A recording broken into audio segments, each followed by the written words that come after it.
తదుపరి కర్కాటక రాశి. కర్కాటక రాశిలోనే బుధుడు రవి ఉన్నాడు. మంచి తెలివితేటలు ఉంటాయి, మంచి బుద్ధి ఉంటుంది, పెద్దవాళ్ళతో గౌరవించబడటం ఉంటుంది.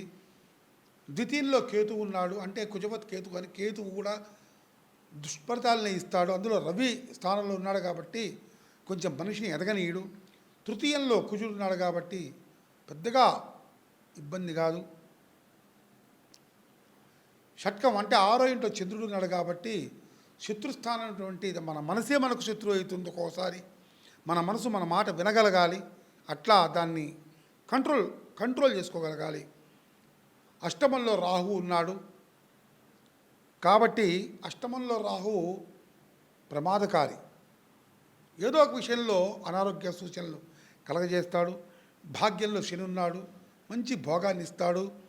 ఇది కర్కాటక రాశి యొక్క ఫలితం. తర్వాత గురుడు శుక్రుడు కలిసి ద్వాదశంలో ఉన్నారు కాబట్టి కర్కాటక రాశి వారికి ధనాన్ని నీడలాగా ఖర్చు పెట్టేటువంటి పని చేస్తూ ఉంటారు. కాబట్టి చాలా జాగ్రత్త ఖర్చు పెట్టుకోండి.